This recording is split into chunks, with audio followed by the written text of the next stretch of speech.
বড় রাজনৈতিক দল হিসেবে আমরা অত্যন্ত দায়িত্বশীলতার পরিচয় এখনও দিচ্ছি। মৌলিক কিছু বিষয়ে যদি টান পড়ে সেই বিষয়ে তো জাতিকে বিভক্ত করে দেবে।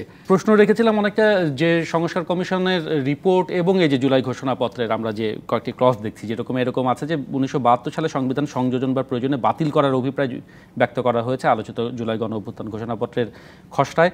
আবার সংস্কার কমিশনের প্রস্তাবে বিদ্যমান সংবিধানের মূল স্তম্ভের জায়গায় বেশ কয়েকটি মানে অনেকগুলো প্রস্তাবনা আছে, যেমন 3 মূলনীতি বাদ নিয়ে নতুন 4টি মূলনীতি।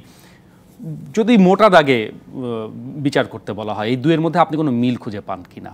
সংস্কার কমিশনের যে প্রস্তাব আর তারা যে জুলাই ঘোষণাপত্রের যে দিচ্ছে, প্রস্তাবনা দিচ্ছে, একেবারে অনেকটা কাছাকাছি আমি দেখতে পাই। এবং এগুলো নিয়ে আমাদের বক্তব্য আমরা আনুষ্ঠানিকভাবে পরে জানাবো। আমি বিরতির আগেই সেটা জানিয়েছি, কারণ বড় রাজনৈতিক দল হিসেবে আমরা অত্যন্ত দায়িত্বশীলতার পরিচয় এখনও দিচ্ছি। এবং আমাদের যারা সমমনা রাজনৈতিক দল, যাদেরও আন্দোলন সংগ্রামে প্রচুর অবদান আছে, যেমন শ্রদ্ধেয় মান্না ভাই, ওনার রাজপথে কি অবদান আপনারাও দেখেছেন, সমগ্র জাতি দেখেছে। অতএব সকলকে নিয়ে এই বিষয়গুলোকে আমাদের আলোচনায় আনতে হবে। তবে মৌলিক কিছু বিষয়ে যদি টান পড়ে সেই বিষয়ে তো জাতিকে বিভক্ত করে দেবে। এবং জাতিকে বিভক্ত করে দিলে সেটা কতটুকু শুভনীয় হবে গণতন্ত্রের জন্যে বা আগামী দিনের রাজনীতির জন্যে, আবার আমরা বিভক্ত জাতিতে পরিণত হব কিনা, আবার আমরা এ নিয়ে জড়িয়ে পড়ব কিনা আমাদের হানাহানির মধ্যে, এই জিনিসগুলো আমাদের বিবেচনায় আনতে হবে।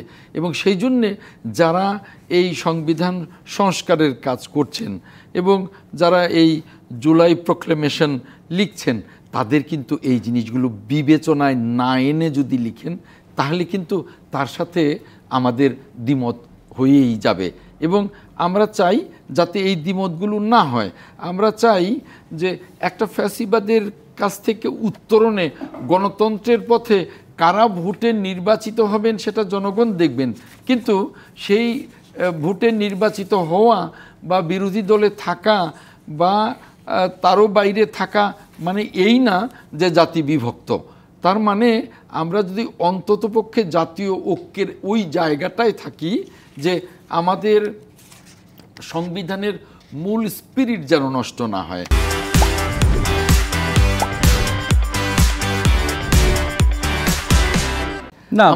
না, যেমন বিএনপি তো এর আগে ৬২টি প্রস্তাব দিয়েছিল সংস্কার কমিশনে, মানে সেইখানে নির্বাচনকালীন তত্ত্বাবধায়ক সরকার ব্যবস্থা অন্তর্ভুক্ত করা, দ্বিকক্ষ বিশিষ্ট সংসদ, প্রধানমন্ত্রী রাষ্ট্রপতি ক্ষমতার ভারসাম্য, মানে এই মিলে ৬২ সংস্কার প্রস্তাব দিয়েছিল।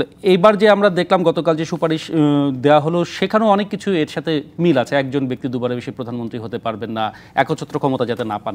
কিছু জায়গায় তো একমত আমরা দেখি, কিছু জায়গায় তো অবশ্যই আছে, কিন্তু আবার কিছু কিছু জায়গায় আছে যেখানে মৌলিক পার্থক্য তৈরি করে ফেলছে কিছু কিছু জায়গায়। অতএব এইখানে আমি মনে করি যে ব্যাপক আলাপ আলোচনার প্রয়োজন আছে আমাদের নিজেদের মধ্যে, সমমনাদের মধ্যে, সরকারের সাথে, অন্যান্য রাজনৈতিক দলের সাথে। এখানে তাড়াহুড়ো করাটা বোধহয় ঠিক হবে না। যেমন আজকে আসিফ নজরুল বলেছেন যে গাফিলতি করব না আমরা, ধীরে তবে তাড়াহুড়ো করব না, আলোচনা করব। আবার অন্যদের কিছু মন্তব্য শুনেছি যে অন্য কিছু বুঝি না, যত দ্রুত সম্ভব ঘোষণাপত্র।